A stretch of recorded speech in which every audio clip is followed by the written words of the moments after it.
Hello comrades, welcome to another update on the Ukraine counteroffensive. If you look at Kherson, you can see that there are significant changes to the front line.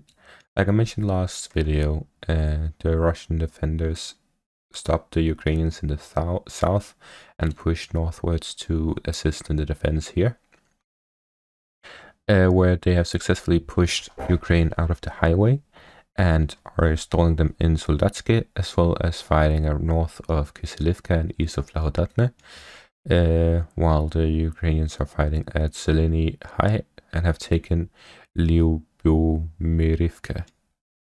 So generally they are being stopped at the first line of defense. Here in the north as well, we see them in Lahodatne. There's fighting all across this front line, but there's been no movement so far. And here, where they had their largest breakthrough, they have been pushed back from Pruskinsky and are now fighting in Kostromka and Sukhistavak. So generally, their only breakthrough of the Russian defenses is being pushed back, has been pushed back a little, and is being pushed back further. And in the north, they have failed to occupy any territory. So generally, the whole Ukrainian counteroffensive is being stopped at the first step, at the Russian first line of defense, out of the 3 that they have, and every line of defense is tougher than the previous one. So generally, I would say that this counteroffensive has failed, and it's very difficult to see them getting momentum out of this, as they've suffered a lot of casualties, as well as their morale is definitely lower than before where they started, as they were probably expecting some gains, and now they're losing those gains, the few gains they have gained. Other than that, there's a slight update around Velika Novosilka, where we can see that based on geolocation, we moved the front line a bit to better represent the situation. What does this mean for the Ukrainians? I'm sure I've mentioned earlier, but the reason why the Ukrainians are having a hard time counter-attacking is, first of all, they have a lack of heavy equipment. Throughout the war, Russia has destroyed a lot of their tanks, and they haven't had that many. They have had about 4,000, and they've received about 1,000 from previous Soviet countries, like mostly Poland with 500-600, and also other post-Soviet countries. But generally, of those, we only have the Russian Ministry of Defense numbers to go by, and those say that they have lost about 80%, 82% of the armored vehicles. However, it can very easily be an exaggeration. I usually say estimate between 40 to 80% correctness. But if we do estimate 80% correctness, that would still leave them with about 72% our vehicles destroyed and 28% left. If they're preparing an offensive in Isium at the same time as they're conducting this offensive, that means at the very best they can participate with 10%, which is about 500 tanks. And if the current Ministry of Defense updates are 80% correct, that would mean they have lost 100 so far. So they have lost about 20% of what they're participating with in this battle in the first 2 days. So generally, it's looking very grim for the Ukrainians. They have advanced about 20 kilometers in total, and they need about a couple thousand to actually achieve something. So generally, the situation is not looking that good for the Ukrainian counteroffensive. What does this mean in the long term? Well, first of all, after conducting such a large-scale counteroffensive as this, they'll be left vulnerable in this area, which is why they've sent reservists from Odessa to support Mykolaiv defense. But this also means that Odessa is more vulnerable, and generally they are not enough to actually cover this whole front line.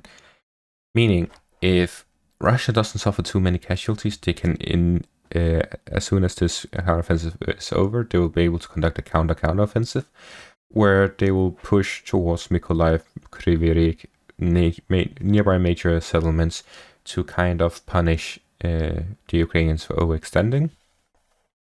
And if they've suffered a lot of casualties as well, they still have the ability to resupply quicker than the Ukrainians can, and that will still give them the upper hand once this counteroffensive is over. As we can see, they've already been pushing towards the highway east of Mykolaiv. Once the counteroffensive is over, they'll definitely be striking for this, crossing this dam here, and pushing towards the river line. By doing that, they can destroy the bridges and encircle Mykolaiv. So generally speaking, Mykolaiv is gone for if the Ukrainians fail in this counteroffensive. Other than that, we can see that they are preparing one in Izium. If they fail at Kharkiv, that means Izium is destined to fail as Kherson. Then it means Izium is destined to fail as well. That is because the terrain in Izium, around Izium, is much more difficult to traverse through, especially as an attacking army, than the terrain around Kherson. As in Kherson, it's mostly just flatlands. Here we have hills, we have valleys, we have rivers, we have forests, we have everything, and that makes it very difficult for the Ukrainians to issue a counterattack. So generally speaking, it's not looking really well for the Ukrainians, and at the same time, the situation around the Donbass could break at any moment now.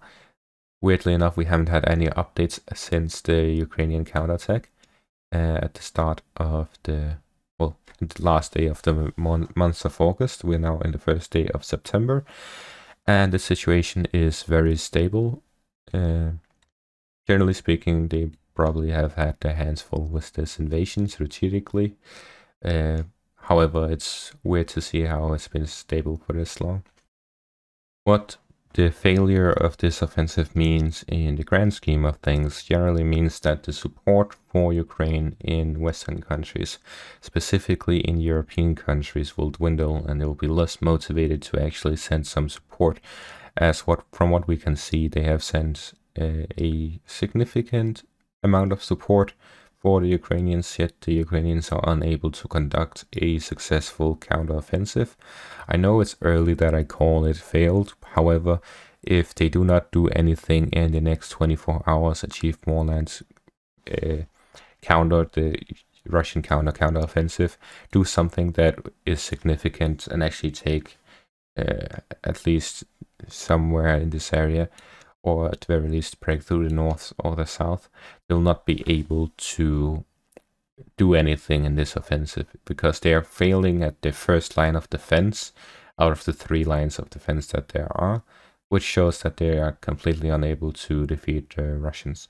And this initial push in the south and the center could very easily be a trap by the Russians, as we have seen so far, especially as History Legends mentions, that the Russians really try to use Mongol tactics, where they in general let the enemy advance and then they fall back and rain down artillery on them outside the Ukrainian artillery range, and then they inflict heavy casualties and then they push back, just with what we have seen here, where they allowed the Ukrainians to push all the way to Pruskinsky, and then they use artillery, and then now they're pushing back.